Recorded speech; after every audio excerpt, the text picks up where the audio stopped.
Ladies and gentlemen, welcome to one of the very first episodes of Off the Back Fence with myself, Dean, aka Roasty, Uncle Roasty, and my co-host, Tom, aka Donny Sports. Donny, how are you, Yes, brother? sir. I'm really good. I just realized as you said that one of the first episodes, because this is like technically episode 3, maybe the biggest gap in between an episode 2 and an episode 3 of any media all time, maybe.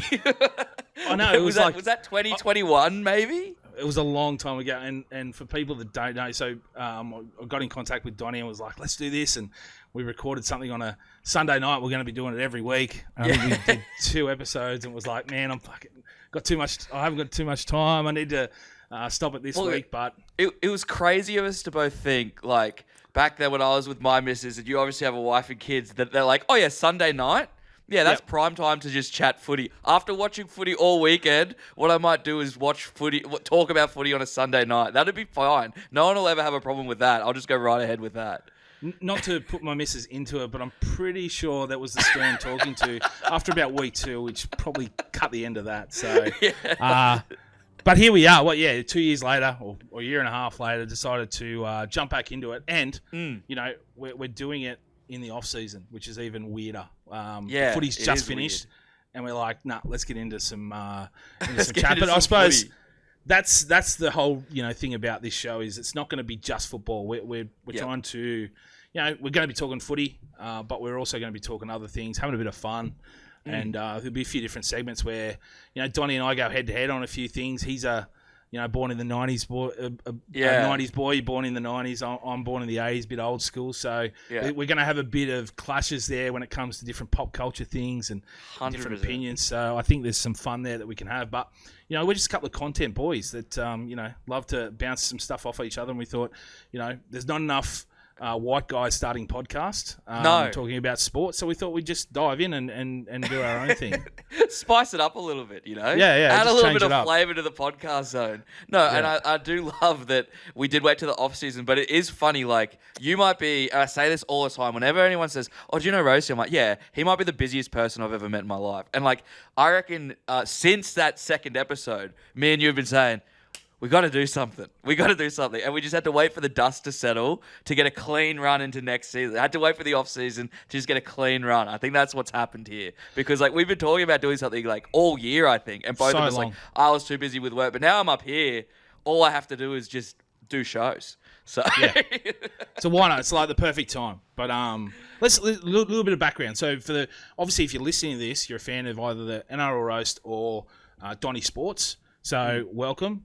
If you just found this by random, we're just going to do a little bit of an intro. So like I said, my name's Dean, aka Roasty. I'm just going to be calling myself Roasty throughout the show.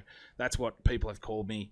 Actually, I had my very first, so in my hometown, everyone knows me as Dean. I've never been called Roasty, and I was driving down the street the other day, and I heard someone yell, oh, the NRL Roast! And I'm like, oh wow. I did a Yui, and they were gone. But very first time in my hometown, I actually there's always a running joke that I get confused with Guru. Look alike. It became a bit of a running joke. But I went out to my hometown, signed up to my golf club, and wanted to go out for a hit. And the guy goes, you do NRL social media, don't you? And I'm like, yeah, I do. Yeah. And he goes, yeah, you're the Guru. And I'm like, oh, fuck me. My own hometown. So close. Whenever I'm on Caxton Street or in and around Suncorp, I have just teenagers mostly come up, point in my face and say TikTok. That's about what I get. Some of that's them what say, you want, Yeah, that's what you want. Teenagers just running up, going TikTok. Cool. They just say TikTok, TikTok, TikTok. I'm like, yep, absolutely, that's me. And then they run away, and I'm like, all right, sweet, thanks for engaging. Yeah. But so this is the Roast is my project. Started about 7 years ago. Been running ever since with a few offhanders every now and then, and just continuing it on and just want to bring some entertainment from the footy world to people's phones and lounge rooms. So that's my deal. But Donny, whereabouts are you located now? So I've just moved up to Townsville, to the home of the best footy club on the planet, the Cows. I've just got up here 2 weeks ago. I was about to say the Townsville Blackhawks. I think they're up there as well. But there's a bit of beef going on right now with the Blackhawks and the Cows. I don't know if you saw that. There's a little bit of the tensions are high. the Blackhawks have just signed a deal to be the feeder club for Souths instead of the Cows. Wow. So now, if any Cows player gets dropped, instead of playing in Townsville, they got to go down to Mackay and play for the Cutters, because the Blackhawks have signed a feeder deal with Souths. And tensions are high in the Ville, I'll tell you that much for free. What about Souths? Have already didn't they go to Kebra Park as well? Didn't they steal them? Yeah, I think they've got someone up in Cairns as well. Wow. Souths infiltrating Queensland. Yeah, absolutely. Yeah, well, I wouldn't go that far, but it does feel like it. It's a bit of a covert mission. But yeah, no, I'm up here. I'm doing a radio show. I don't think I'm allowed to say what it is until Monday. Very spooky. It's all embargoed. Nah, there's billboards up around town with a silhouette of me blacked out. And it's so funny, So, I mean, if you can piece it together if you listen to this. I'm not going to spell it out, but pretty much it says my co-host and who, ... And I'm like, guys, when you put my face up there, it's still going to say who. Who is this guy? Yeah. It's not like... There's not the big reveal, and everyone's like... It's still that I was like, you can leave the text the exact same. No one's going to be like, oh, Donny, obviously. That makes a lot of sense. But no, I'm up here to do a brekkie radio. So I figured, especially with this show and my other potty, why would I only do 5 audio shows a week? I should probably do 7. So... And that's what we need. We just need one more. more. Yeah. But I've been doing Donny Sports for about a year and a half now. And just making mostly video content, and I've definitely spiraled off into the potty world a lot lately.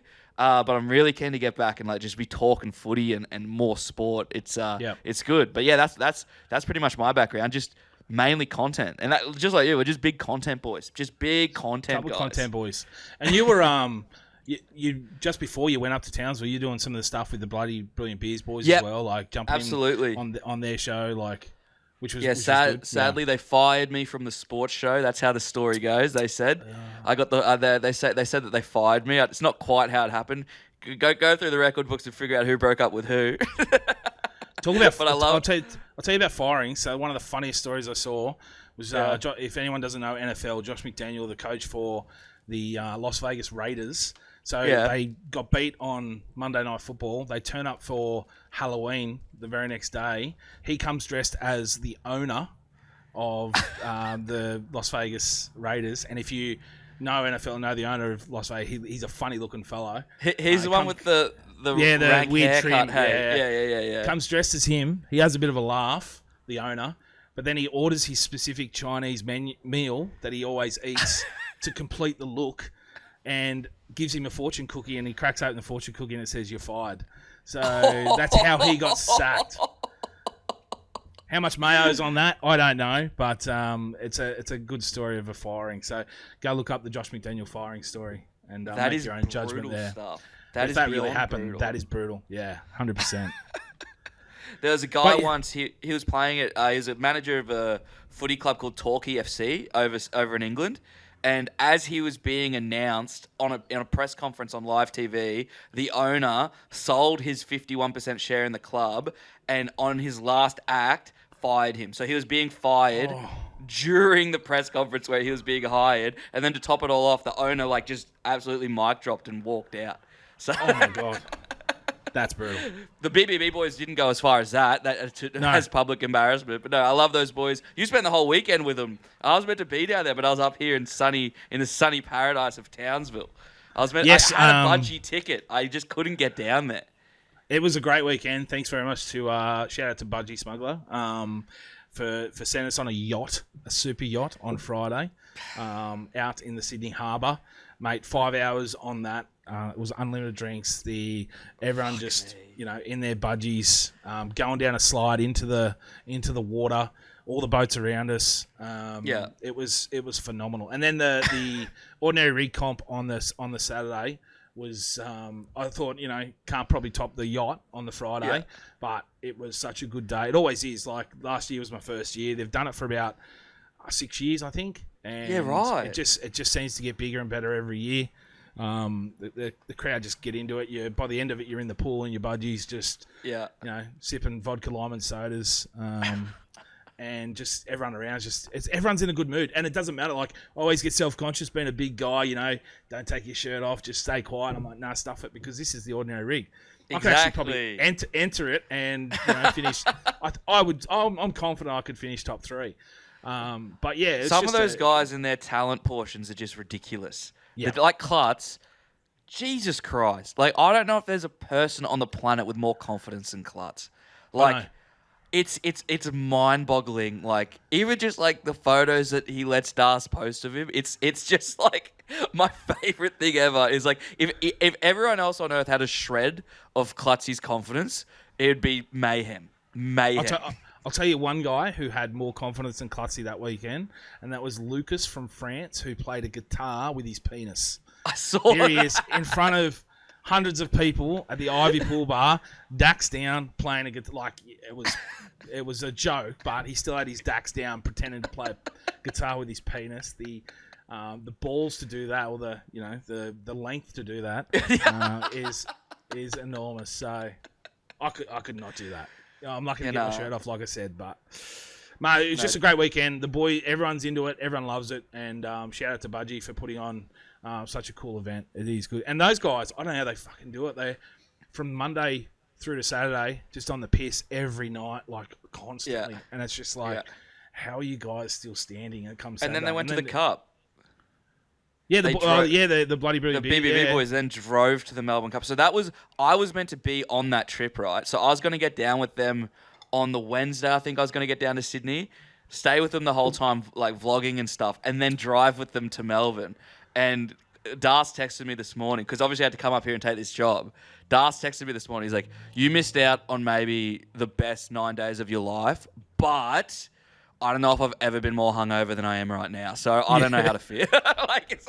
So on one hand, you can't get those memories back, but on the other hand, I'm feeling pretty rosy. So take the good with the bad. He texted me on the Sunday. He's just like, "Oh, thanks again for another Ripple weekend." I was like, "Until next time." I was like, "Yeah, every time with those guys, it's good fun." So yeah, but yeah, no, shout out. It was a great weekend. So if you were at the pool bar, you got to not watch what happened to the Aussies on Saturday night.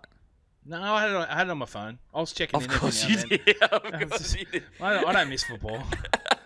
I was sad. I had it on my phone. But I was actually, because I'll do a name drop here, but one of the hosts was one of the hosts of the Budgie Smuggler Ordinary Rig was Sam Thido, one of the judges. Sorry, not the host. Yeah.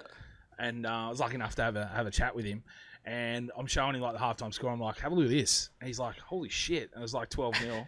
And I come back and I was like, you think that was bad? Have a look at this. And he's just like, mental. He's losing his mind. So we just couldn't believe it. I was like, 12-0 at halftime. Like, surely the boys, bounce back here. But they just kept piling it on. And I was like, holy shit, the boys aren't going to score a point here. This is mental. Crazy. Yeah. Because it's almost like with that international footy sometimes, I've been on record saying, why are we even doing this? We're just going to win. Like, sometimes it gets to the point, like, last year's World Cup was better, but the World Cups before that, like, we were winning semi-finals, like, 70-0 and stuff, It's just like, it's like, I understand why, because you need to grow the game slowly, but it's hard to get invested when you feel like your team's going to win anyway. And people call me a bit crazy when I say that, but I don't really love just watching my team punish every team forever. Like, you see teams like Celtic over in the Scottish Premier League. They've like won the league how many years in a row?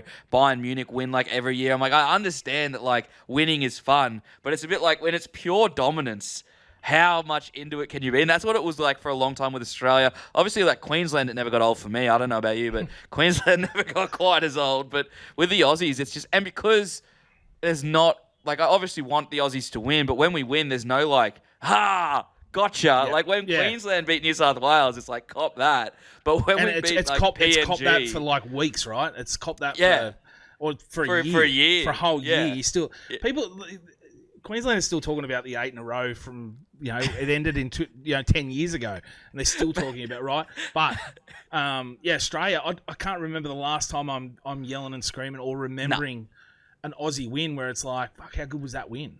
Like, yeah.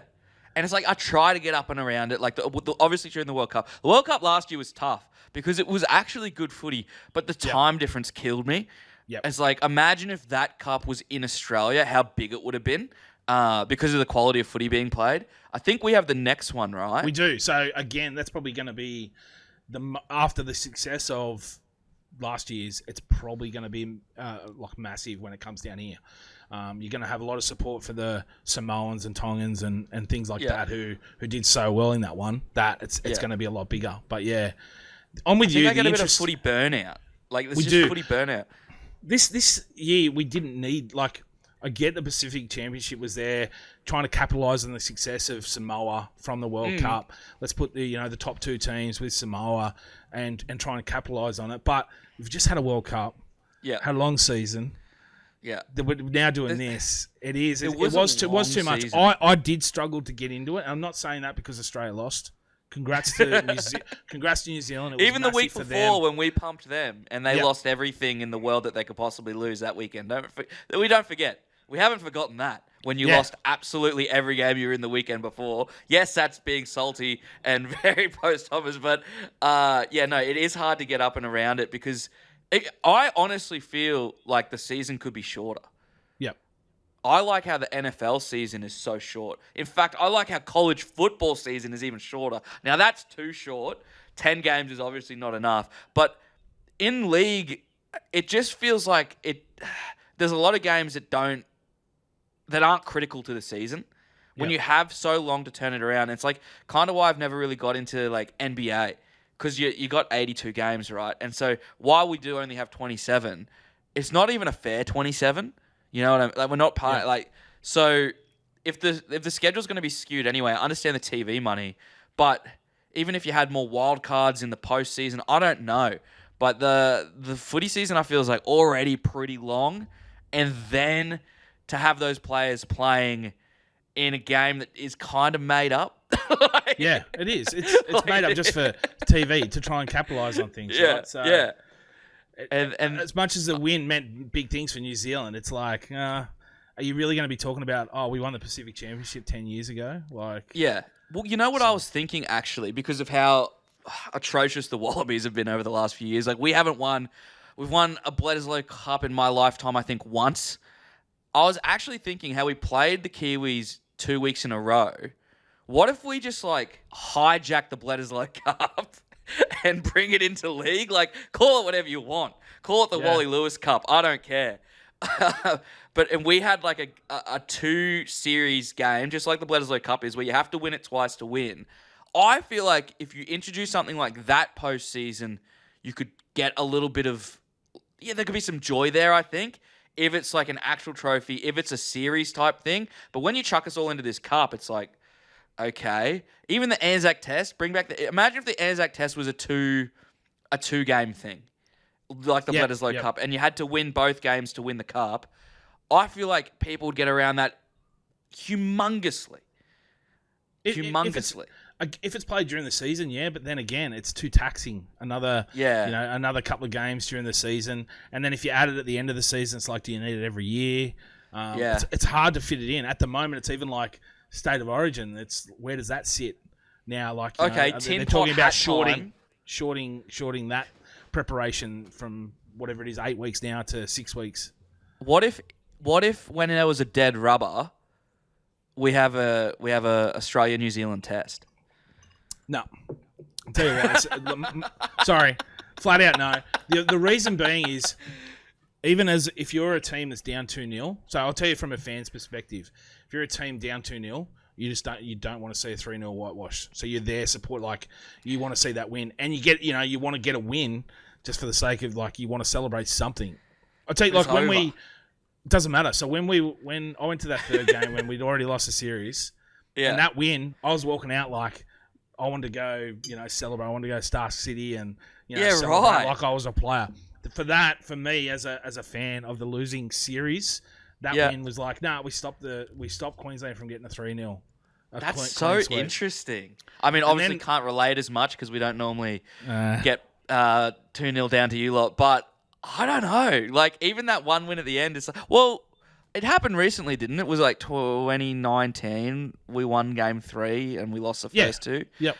I suppose you did feel watch okay. You watch the players' reaction in that as well. Yeah. They're the same. They don't want to see a 3-0 whitewash. It's embarrassing. They want to get something back for the state, and then it's money wise. They're not going to give up the amount of money for people that watch that. Like you will look back and watch some of those game threes.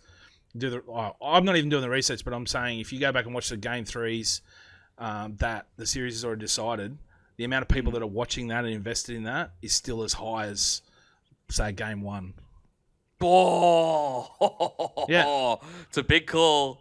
Yeah, I'll say that without even any research because I just know from a fan's perspective. 100%. So, but yeah. I definitely think there needs to be an annual Australia versus New Zealand game, and they should be playing for some kind of shit. Like, there should be a trophy that's won, and I don't know what happened to the Anzac Test. And I feel like I missed the trick of when Melbourne versus New Zealand became the big game on Anzac Day. That's been a fair few years now, but I remember growing up watching, like, Mace pull on jerseys, not Cam Smith. Well, obviously, it's that, but you know what I mean? Like, it's just weird that on Anzac Day, like, our primetime game is in Melbourne in front of, like, 16 people. Like, Well, a good thing is next year it's actually going to New Zealand for the very first time, which is even better. Okay. But I'd love to see that build up, and just continue building that up. You look at the Roosters and Dragons. Yeah, well, that's 4 o'clock. Yeah. Sell out every year. Absolutely. Massive ratings winner as well. So we've got our Anzac Day set, and the thing is, the Anzac Test was never ever hardly ever played on Anzac Day either. It was that's played true. Sometimes a week before or whatever. Yeah. But that was when we had City Country. We had other football to fill the weekend. I miss City Country, and I don't even like you lot. Like, mate, Queensland have a City Country. It's like reserve grade level, but they actually have a City Country. Yeah. I used to play. I used to love playing City Country on Rugby League Live too. I don't know why, and I was always getting back country. into that too. Oh, really? Yeah, I've got it on PC. How about Garino? Like 2 days after the season finished, did you see he posted like 16 times in one day about rugby? I'm like, this guy is in heaven. Like, he is in heaven. Well, he made me go try and find it, so I worked out I can get a PS2 emulator on the PC, and I can play the original Rugby League game, Rugby League 2. I haven't found any other Rugby League games, but I was the same, man. Just running sideways, then cutting up the middle. But I was like, I did a test last night on Twitch. I think I'm going to start streaming on Twitch. Oh, nice. Old games, so it could be. Look out for that. But yeah, look, I don't know. The Bledisloe idea, I don't mind it. It's just where you fit it. But yeah. I think they're obviously not going to find a way to make the season shorter. In fact, they're trying to sneak in the RLPA agreement that they could make it 2 games longer without asking. So I don't think that making it short is going to happen. No. But yeah, I'm not too sure. Because what happens is it's hard. Our crowd attendance is already fucking rough. There's no other way to cut it. It's a pretty rough crowd attendance stat. I just think there's too many games to go Talking to, about crowd especially attendance, in Sydney. you look at the Pacific Championship final. Mate, that was crazy. It was half full. That was crazy. And for a country that's been starved of rugby league for the last 3 years, and they have that turnout, it was a bit disappointing. But yeah, because it was in Hamilton. Hey, it wasn't in Auckland for some reason. There was something else happening in Auckland. I don't know what it was, but that was crazy. And why was it in the afternoon? Yeah, it was very strange. 5 o'clock there. Yeah, very strange. The whole thing was so odd. I got back to the hotel room. I was like, oh yeah, I'll flick that on. And I was just like, when I saw there was more people on the hill than in the stands. When that happens, I get so angry because it's like, okay, people want to be there, and you've priced them out of sitting in the stands, and instead you have no one there. Yeah, there was a lot of people on one side, and where the cameras were, it wasn't. They weren't. Okay. But in saying that, still, it was like 12,000, and I think the stadium can hold like 20,000 or something. It's like, it's not great. No. And it's like Melbourne. I can't get over the Melbourne Storm's crowd attendance because you could not have a club ran better and more finite and just to the point, winning, the most winningest club in the last 2 decades, and no one goes. They are such a case study of doing everything right and it's still not enough. Like, I just don't know what they can do to get more people in their seats. They're cheap tickets too. What was their crowd? I know they struggle when there's big AFL games. Yeah, of course, but like, I just don't. I also say this about like the Cows, and there's no reason why one club cities aren't sellouts every week. Yeah, there's no like how the Cows don't sell out every game. It comes down to how the game's being sold. Much like the semi-final, like the prelim final, Storm Penrith. The fact that game can't be sold out when there's no other sport happening in Sydney on that night, it comes down to just how the game's being sold. Like, there's no other place to point, right? Because it's not the product on the field because people are watching it at home. Like, so it's going neck and neck with the AFL at home. Going up at ANZ, like, well, what is it? What's the stadium called now? Whatever it is, Stadium Australia. Accor Stadium. Accor Stadium. That was dumb because it was failed from the beginning. Why you play it there? If you wanted to get, go to Bank West. There's like I think 30,000 you can fit there. If you wanted to get more than Penrith, which is 20, it would have been rocking there with a sellout. Yep. Or you take it to CommBank and there's a sellout still at 30,000. Instead, you go to a call where you need to sell 80. You're not even going to half fill it. You don't even sell out Origin there. They do 2-for-1 tickets on Origin. Yeah, I often have this argument. If Suncorp had an 80,000 seat stadium, I for sure would sell out Origin. If Suncorp had how big? 80,000. If a core was in Suncorp, like if we swapped the stadiums, for sure Queensland would still sell it out. I reckon. I'd probably have to agree. It hurts me that I have to say agree. Well, that's a good little segue. Like, supporting etiquette and how New South Wales people have none of it, and we want to talk about it a little bit. I'm so off this. I'm so off this boat. When it came to the 8 straight, every fucking game I was there either at the pub, at home. Like, I was cheering on. I was fucking dirty for a week. I would not talk to any of my New South Wales born mates that followed Queensland. The Dogs. I would not talk to them for like weeks on end because I just hated them. And they were like celebrating like they were king shit. And I'm like, you guys weren't even born here, excuse my French. But I'm passionate about it. I'm passionate. And I do agree when they say we like a little bit in the we don't get it. For the pure fact that Origin was born from Queensland players having to be forced to play for New South Wales. Yeah. Right? Yeah. So there's a different thinking about it. We were always strong. We were always the bigger competition. We were always the big dogs. So there's a different mentality there. You're always the underdog. Yeah. Right? Yeah. Even when we're doing that. But don't tell us we don't get it. Like, we don't get it. We do get it. Like, I understand that point. There's a difference between being the underdog always and being the top dog. Right? Yeah. And people always forget there was like from 1990 to 2004... out of the 16 series, I think Queensland won 3. And we don't forget because you always bring it up. Everyone always brings it up. Sorry, 2005. Game 2, 2006. Queensland were the ones saying Origin's dead. No, we get it. No, we get it more than New South Wales. You're calling it dead. I love that. Yeah, bring that back up in history. Come on. It's November 8th and we're talking Origin. That's how much it means. Like, and who's more fired up? Me, because we've lost. Yeah, because I'm chilling. Like, I've got a year. It's still Kings are still reigning supreme. I love it. But during that 8 straight, because this brings it up. Would you ever have walked out of an Origin game before full time? Nope. Yeah, you can't do it, right? Heavy believer of not walking out of a game at all. I don't care how bad you are, how much you're losing by.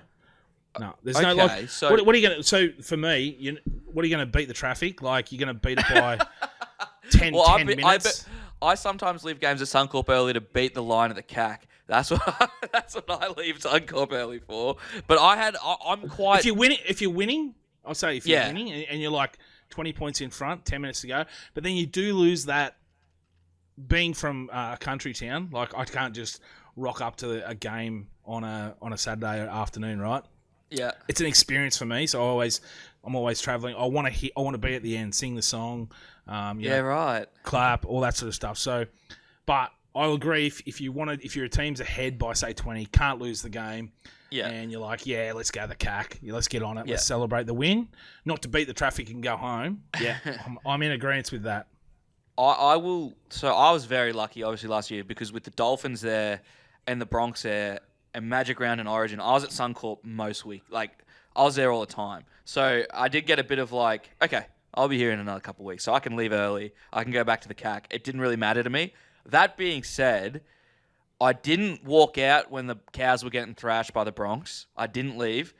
I think if it's a game like that, if it's a derby game or if it's a playoff game like a finals game or an Origin game, you can't leave early. Like, it's just you look like a bitch. Like that's imagine being that guy or girl walking up the stairs and they start singing the song.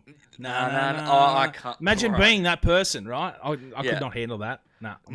My mate that I always go to the footy with, Zap, he starts the song every time. When you're looking out for him. He starts the choir. If you're the team that's winning, getting smacked, you're looking for people to leave so that you can start that song. It's but no, there was that video that I sent through to you. Phillies fans leaving a playoff game early over in the States. It just can't happen, right? No, you can't. You've just got to accept your fate. Yeah. Take it, because I think you get a bit more respect that way. If you take it, you're there. Yeah. When you're walking out, people aren't saying anything. There might be a few dickheads saying some stuff, but they're not really. It's not going to be worse. It's not going to be worse than when everyone's in their seats. Correct. Yeah. So no, I don't agree with it. You stay at the end. You take it. Because you get hardened by it too, right? You're like, no, you start going, no, we're not going to let this happen again. You feel like part of the team. No, we're not. Yeah. Come on, boys, we're not going to do it again next week. Yeah. So no, it's a hard no for me. Yeah, I can't see it at all. And just, I think there's some things that probably need to be rested in crowds too.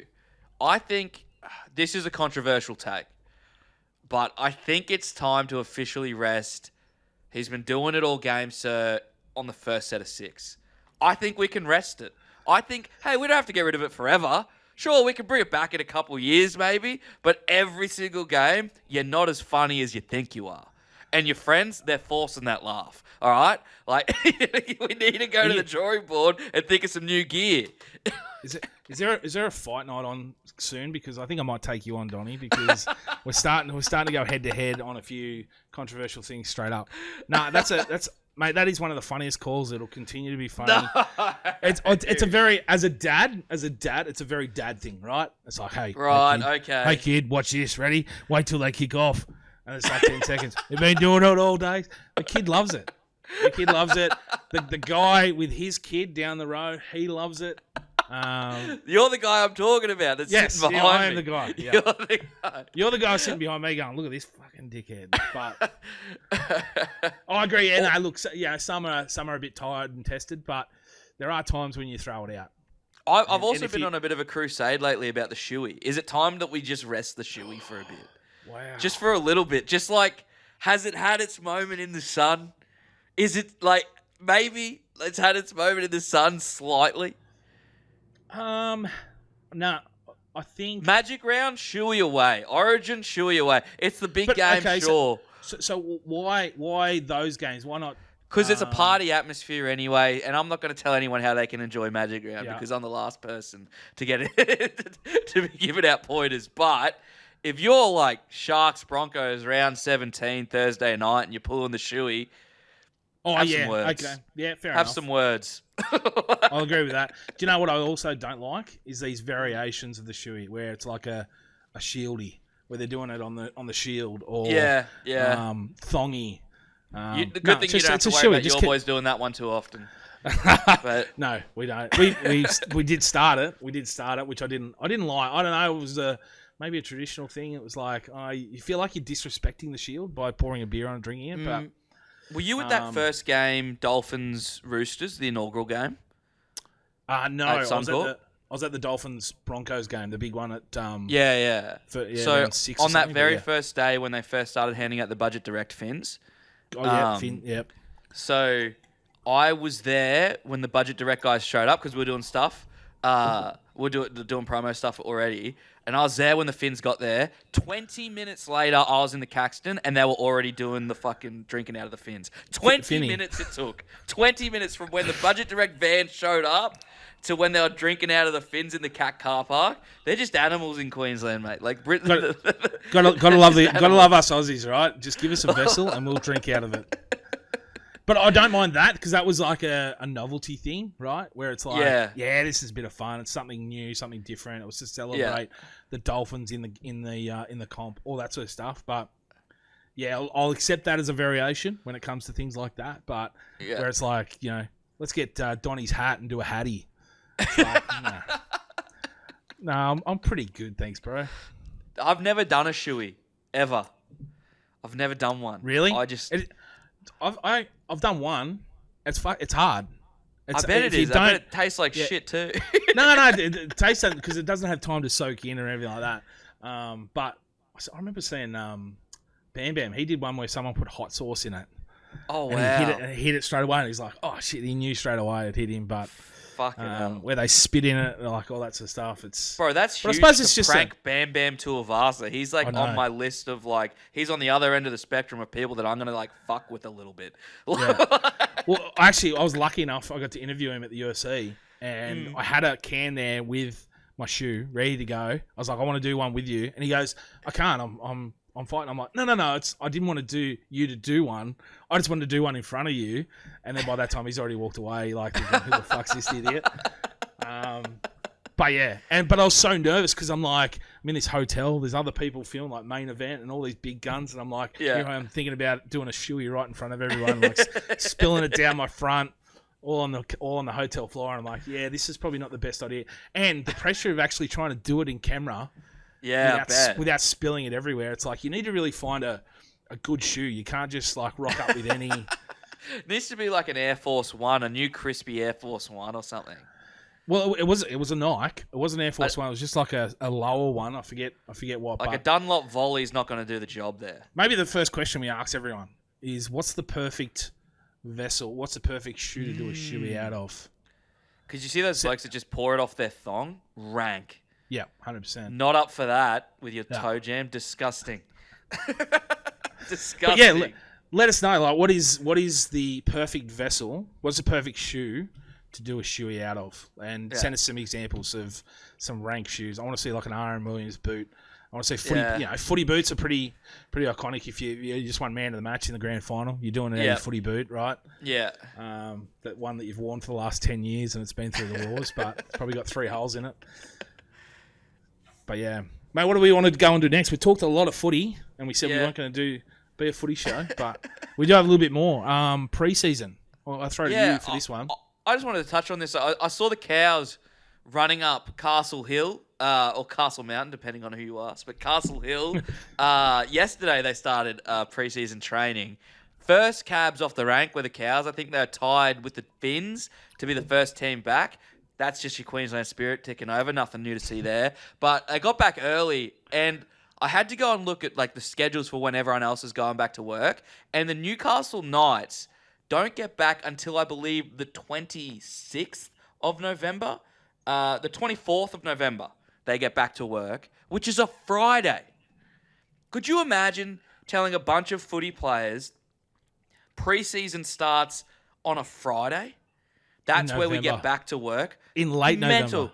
In late November, like shortly a Thursday or a Wednesday if you're going to do it at the back end of the week.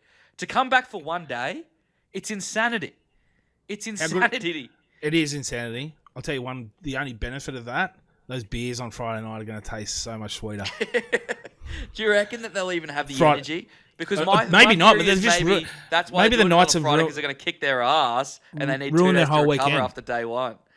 It feels 100%. Intentional, right? Could you imagine it's your Chrissy holiday? Well, not even. Well, it is for them, kinda. Your end of year holiday, and then you look at the roster for work, and your first day back's a Friday. Fuck it would that. Suck. Any industry that sucks. That's just insane to do that to someone.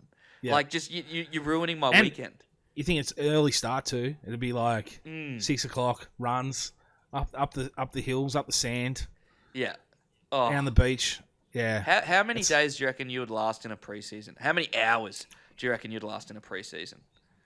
In an NRL top flight preseason? I'm not lasting 1 hour. No. I don't think I would last. If it's running and stuff, no, I'm not lasting an hour. Like, because they do their, what do they do? Like an initial. The Malcolms and Malcolm, all the time tests. And it's like, I think Valence Tavare, he did, it was like 5 minutes or something. And I'm like, whatever he just did, it only took him 5 minutes. It's taking me more than an hour. 100%. So, yeah, I doubt I last an hour in that. If it's, I'll get back myself if it's like weights and things like that. I think I could. Yeah. You're only lifting stuff that you can lift. You're not gonna. Okay, here you go. You're gonna do a 300 kilo squat. You're doing a squat that you can do, right? So I think if it's weights and things like that, Hey, if it's video, give me the whole day. I'm lasting. Oh yeah. I can. Study. I only do video sessions. I did love in the Townsville Bulletin after. So they must have come back the week before, but the first article about preseason. Tom Chester makes a bit of a play for himself as being the fastest 5K. Like, that's going to be the thing that pips Chatty Townsend, having the fastest 5K on day one of preseason. Like, you have got to be kidding me. Like, that's... Toddy Payton's writing that down. It's a notch in the belt, though. It's a little personal win, isn't it? But for sure, but I just loved how they're selling this dream that there's a 4-way race for the Cows halves pairings. Yeah. It's just like, he's fourth in line. Like, there's no other way to cut it. He's behind Cliffo, Chad, and Tom. Like, there's already another Tom in front of you. Like, calm down. You're the second Tom in the whole team, so... You might be the quickest Tom on the team, but, geez, I don't know. I don't know if that's all that matters. But mate, no, I can't believe we are only... Yeah, so we had the Pacific Championship final on Saturday. Last game of football with PNG and Fiji on Sunday. And this week the boys are back at training. It's crazy. Houses are being trained down already. Mate, houses are being knocked down. Yeah, it's been crazy. And Bulldogs announced a massive amount of... like. Was there anyone left in the NRL free agency? Because I think the Bulldogs just signed crazy. And you know what? Everyone banging on about Bulldogs' depth. They've just signed the 4... biggest depth players of all time. Yeah. Like Gussie has just gone and signed 4 Swiss Army knives. Like, that's what he's gone and done there. I've been seeing so many comments. It's like Gus is like the Thanos collecting utility stones. I saw that comment on a post. I'm like, that's fucking gold. But yeah, I don't think that they're a Kurt Mann away. And this is like, I put a lot into stadiums.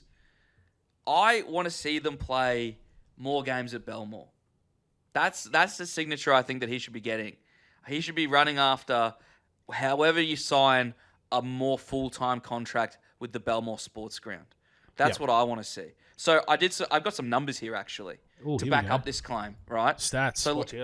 So last year, 7 games at a core with just a 42% win rate. Not great. Whereas last year at Belmore, 2 games, 50% win rate.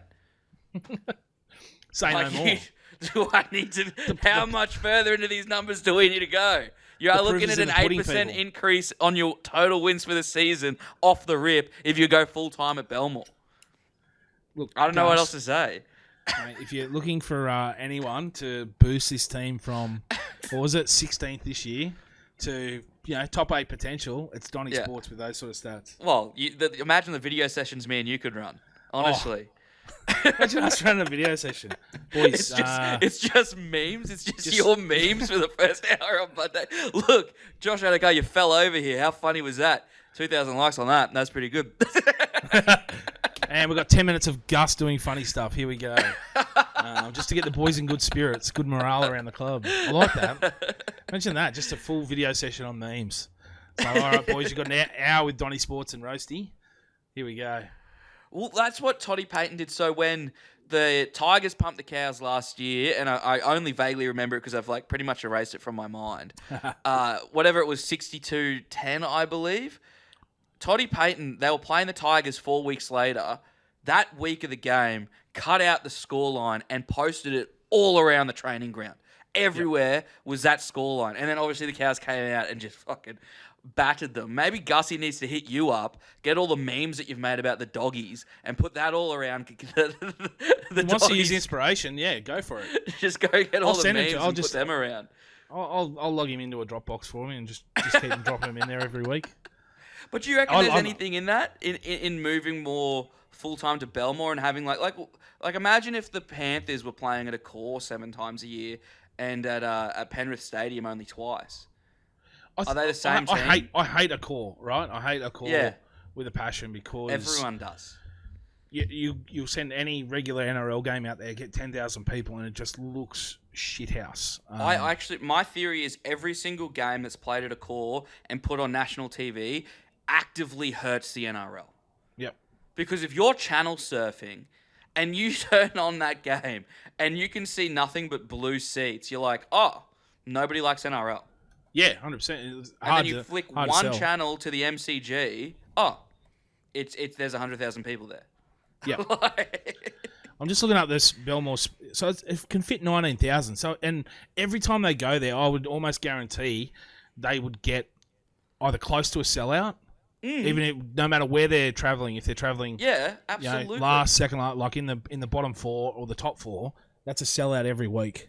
The only time they had more than 19,000 people at a core this year was when they played Parramatta on Easter.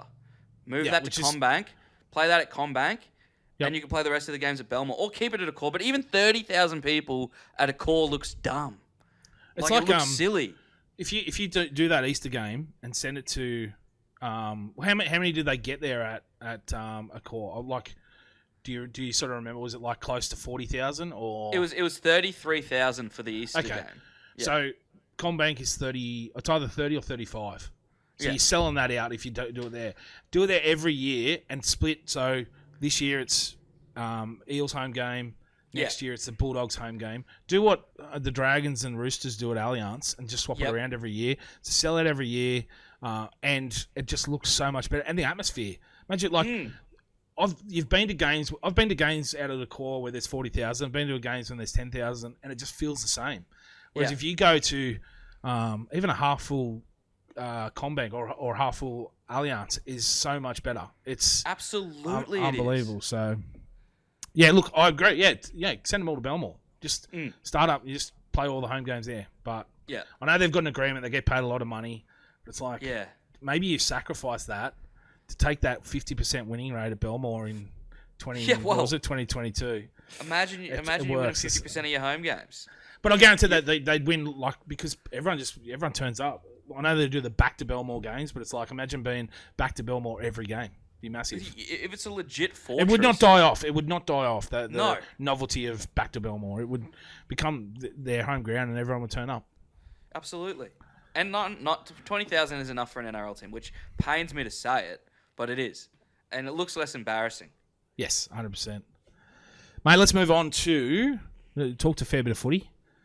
Cricket. We're in the season of cricket at the moment. We've got the World Cup, which is like I thought the Rugby Union World Cup dragged on, but this, like when you got blokes falling off the back of golf carts. Yeah, I'm stealing this line from one of my work friends, but when you got guys falling off the back of golf carts, you know a comp is going way too long. And the fact that it's like it doesn't even feel like a World Cup. It's like it's a competition because you got a ladder. There's no group stages. Like I know we're in one big group stage where everyone just plays each other, and then we'll have quarters and semis and that. But it's like, man, this is just dragging on. I don't even know. Is it going to be wrapped up by Christmas? Who knows? I actually don't even know. But we had a massive, massive win after a disastrous start last night for the Aussies. I think they were 7 down for 91. Yeah. Enter the big show. The big show. Yeah, it's a big show. Everyone knows my love of wrestling, so I'm calling him the big show every single time. And we're seeing every time we mention something that's close to wrestling. I haven't even decided on the intro for this show, but I'm thinking it's Stone Cold's Glass Breaks, and then we just go into it. So I like that.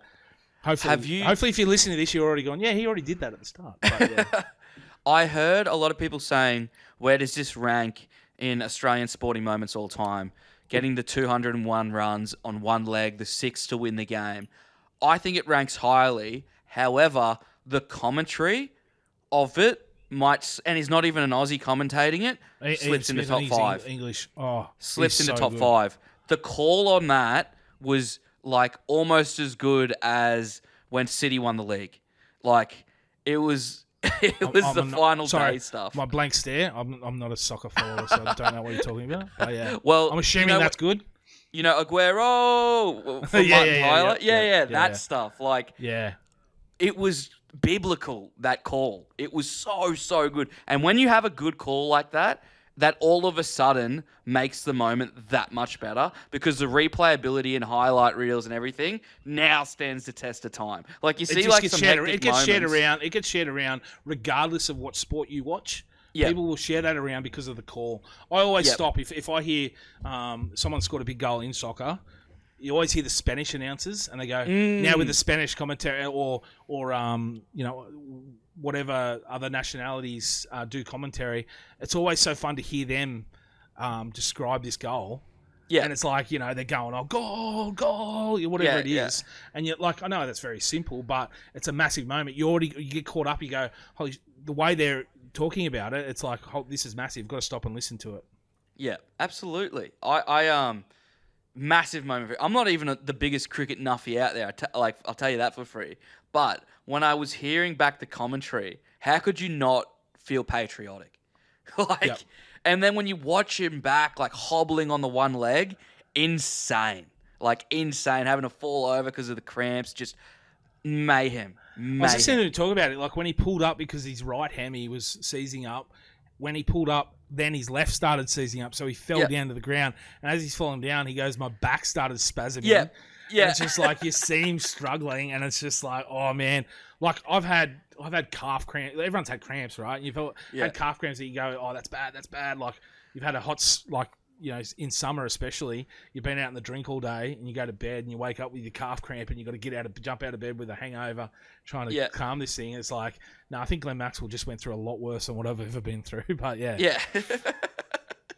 Crazy. That's the best performance of the weekend for sure.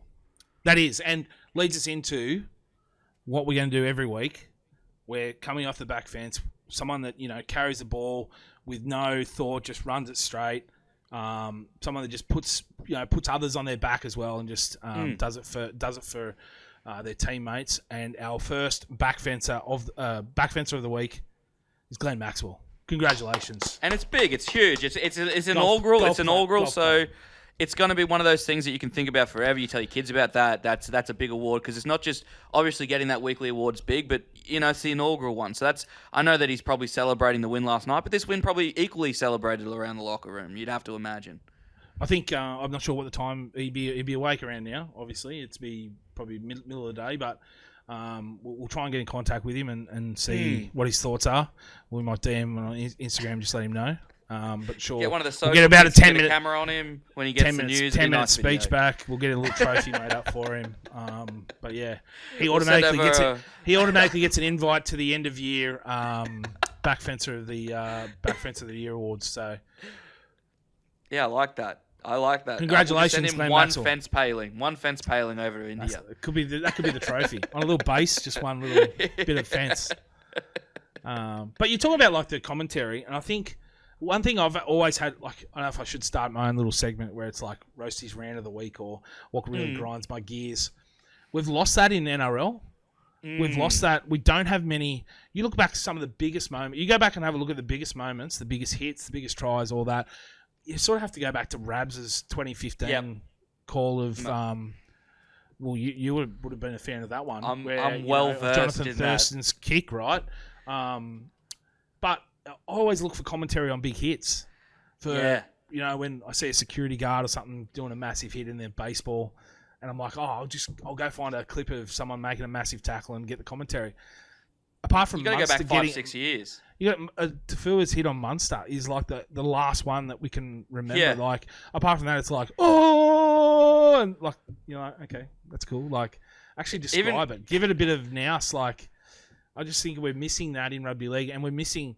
It's a way of selling it to a larger audience. Like we're talking about going over to America next year. We need this commentary to take a step up, I think. Absolutely. You need that brutality. Like that's one of the biggest selling points is these guys are just absolute warriors. And you need the commentary to back that up. Like, because I think maybe we get a bit like desensitized to what's actually going on out there. So that these blokes are getting in 6 car crashes every 1 minute. Like, that's what's happening out there. Basically, and we just go, oh, yep, and he got tackled. Oh, get that, India. Like, that's not selling it. That's, you have to, when you hear the guys in the States, when there's a big hit, it's huge, right? It's massive. Like, so when, Munster Tafua is probably the last one that I really remember. And it also gets you more G'd up, even if it's not the biggest hit. When the commentary team gets up, you're like, that was a big hit. That was massive. Yeah.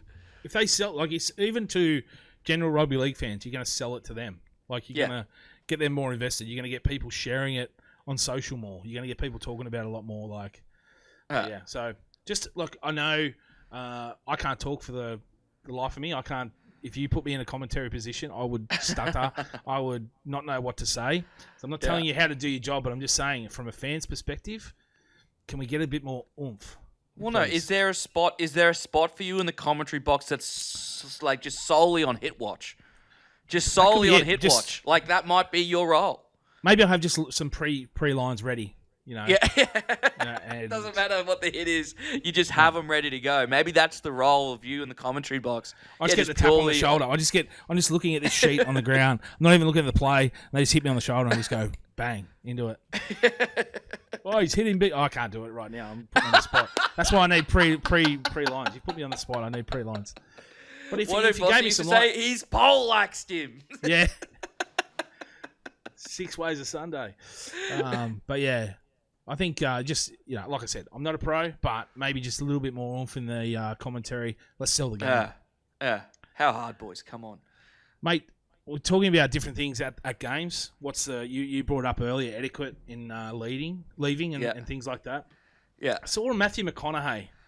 Now, look, I'm a if there was a reincarnation, right? 90% of males are going to come back as Matthew McConaughey. Now, I'm not going to be criticizing. I'm going to criticize him a little bit here because I think his clapping etiquette was off. But the more I watch it, I'm like, I think I can actually get behind this. So, I honestly am in the Matthew McConaughey's a bit of a dork pile. You reckon? I think he does it. I think if anyone else is doing what he's doing now, I'll put up this video. Like, we got this video of Matthew McConaughey clapping. Now, normal clap is just this. I'm a vanilla clapper. This is me, right? I'll go faster depending on the speed of things. There's a little golf clap I might pull out for novelty things. But Matthew McConaughey's here, and he's pulled out these 2 claps, which, like I said, if you're doing it, you're a dork, right? But Matthew McConaughey doing it, for some, it's just, I think I can get behind it. It's a bit cool. He's got the first one is this fist into his hand clap, right? Which is not making much sound, and it's just for looks, right? Yeah. And the other is this little backhander. Yeah. And it's either a backhander like, it's almost a bit arrogant. Yeah, it is, hey. What are you doing here? No, I don't mind it, Or is he like really into it? Is he clapping because he actually likes what's happened on the field or court or whatever he's doing? But I just think, he's the epitome of cool. He can pull this off. If I start doing these ones at games and people are videoing me, am I going to be put on the internet going, look at this fucking dork? Or am I going to be going? Are people going to be going? That's fucking cool. I like what he's doing. I don't know. Tough. I don't know if I can pull it off. You have to believe in yourself. Like, that's what it comes down to. I think because he carries it so well that the way he's clapping, you almost think, oh, that's actually totally normal. And it's because of the belief in his face, the smugness in his face. No one's questioning really. We're observing guys. We're looking for, oh, that's a weird clap. But most people are just seeing him clap. They're probably not even, in their minds, they're Mandela affecting it to be a normal clap. Like, that's what's happening. We've picked that it's a weird clap, but I think because of the way that he just operates, he's such a smooth operator. He could probably clap however he wanted. He could go around putting his elbows together probably. I'm like, what other variations of a clap are there, right? Like, what are we going to see pulled out next week? I want to follow Matthew McConaughey around for a whole week and see what is he pulling the fist clap out for? What's he pulling the backhander clap out for? What is he doing normal clap? Like, if someone's getting a fist clap and then someone else is getting what's higher? What's like? I didn't do good enough to get a fist clap. Like, oh.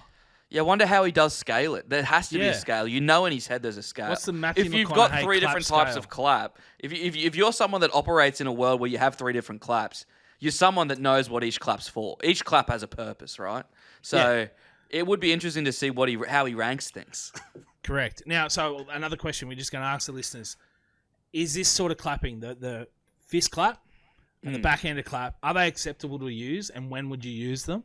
And you're gonna incorporate into your repertoire of claps, because, like I said, I'm a vanilla clapper, but I think I'm gonna pull out a fist every now and then. You're gonna incorporate a fist into your diet. I'm gonna become That's a good. fist. I'm gonna become a fister. Yeah, well, someone's got to do it. I'm Sign me happy up. for you to Sign go me through and up. trial I'm a it. fister. You're there to get your hands dirty. You want to become a fister. You're gonna get in there. You're gonna get your hands dirty. You're gonna trial it. I don't out. want to be fisted. I don't want to be on the field getting fisted. Right? I don't want to see someone clapping in the stands for me, whatever I'm doing, fisting me. I want to be the fister. Depending on what the situation is, I don't know. In this world, you fist or get fisted. That's how it works, right? And where you want to get on the front foot off the back fence, and you want to fist. I feel like, I don't know, it'd be a tough feel to get fisted for something you're doing on the field. Me doing the fisting, I think I can get behind that. So if you're doing something on the sporting field and you want to get fisted by me, just shout out, just reach out, just send me a DM, and I'm happy to come along and watch you do whatever you do on the field and give you good fisting. Is that the promo for the show already, right there? I think that's it. That's good. Yeah. A good Cut. Off the back fence, episode 3. A good fisting. The title already. There we go. Mate, let's how are we're gonna finish this up now. We're gonna wrap it up. Yep. We've actually been, I think we said we were like trying to incorporate a shorter show. We've been going for over an hour now, but True. it's been a good chat. But we're gonna finish it off, and what we're going to do is a Sandler draft. Now, we'll probably do like a draft or a head-to-head or something to end the show each week. What we've decided to go with this week is a Sandler draft. So top 5 movies by Adam Sandler. We're going to decide who goes first. How we do that, I don't know. Yeah, what's the mechanic there? I mean, what's the mechanic? I should just do like a coin toss on the internet, shouldn't I?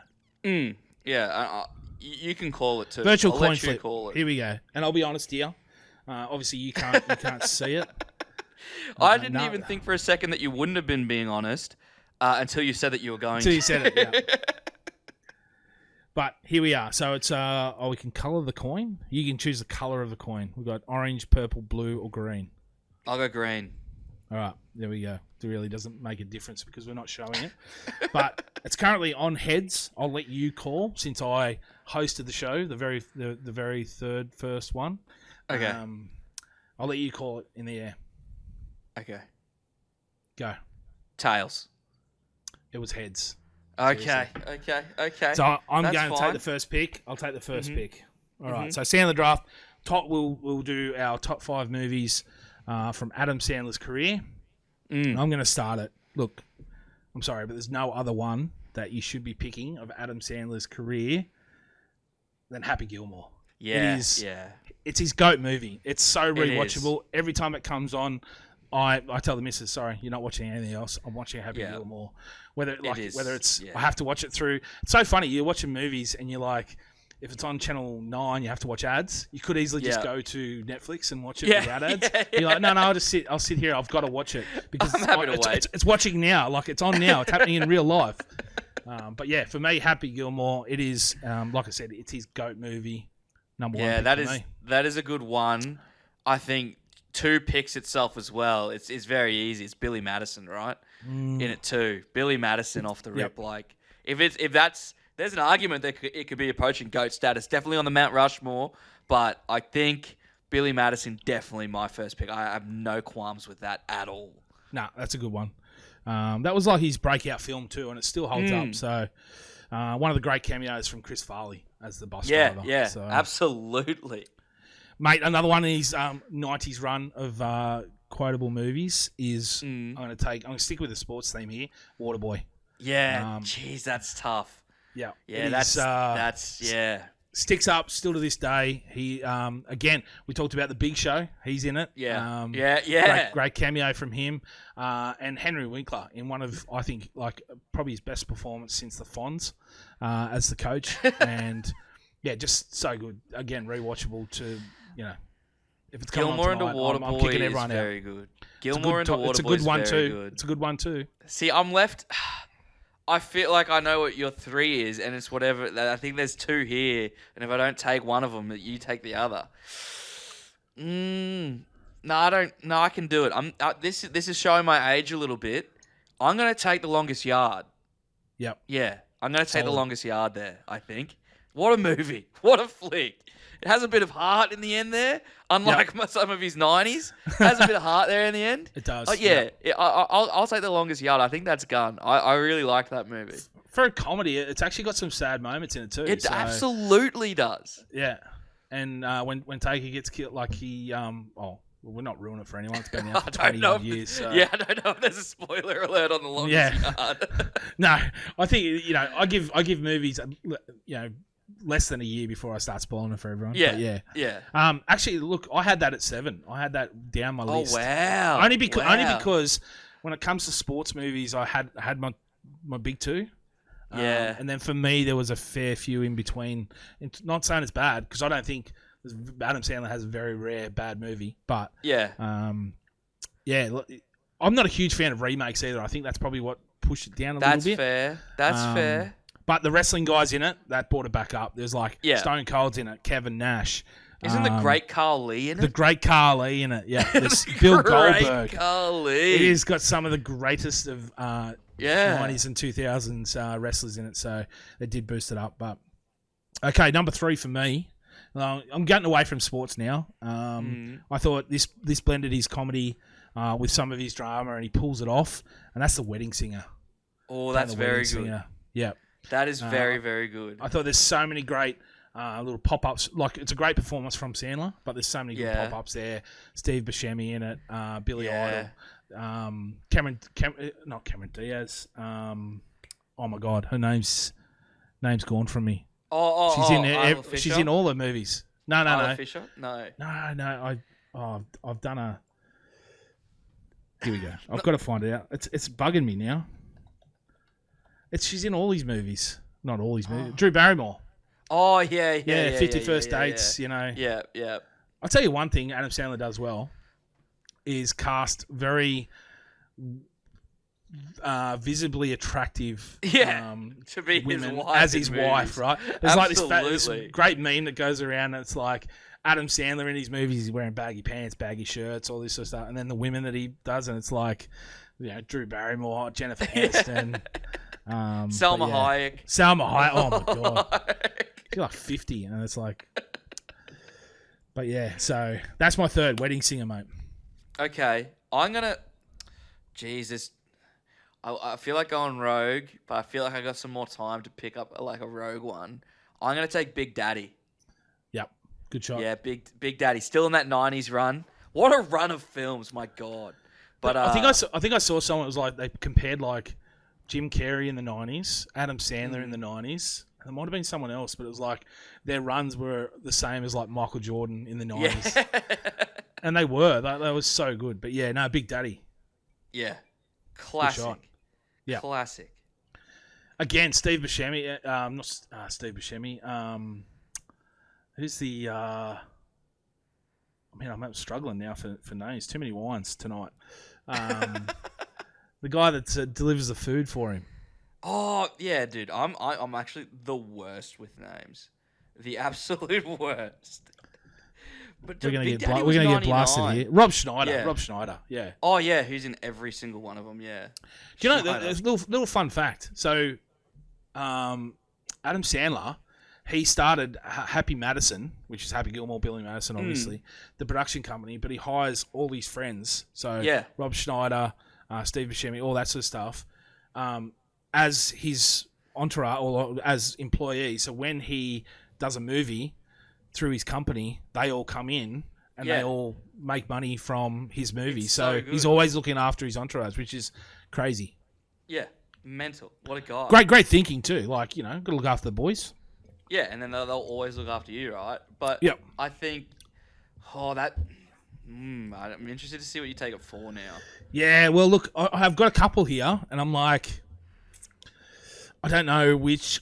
To be honest, I think I want to go a little bit of a serious one here, just to steal it off the board before you do, because I think you might take it. Yeah, and I think it showcased his acting chops to the 9, which was Uncut Gems. Fuck! That was yes. What a pull!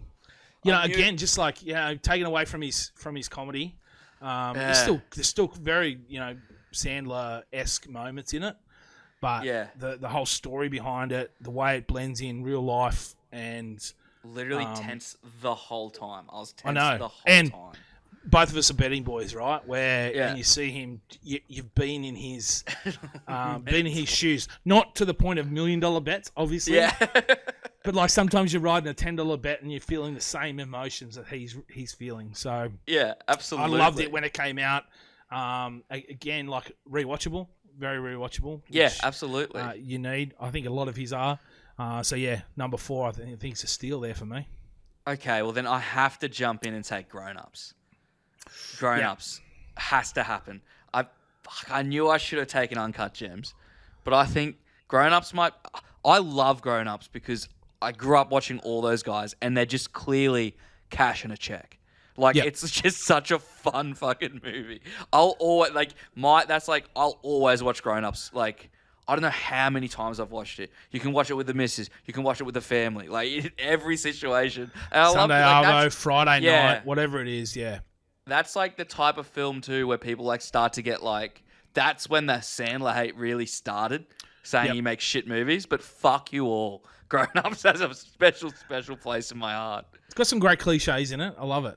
Yeah, good pick up. I think it's a bit older for me. I think like I would take anything sort of pre that before it. But I'm not saying it's a bad movie. I'm just saying if my top 5 does not involve that. I had it.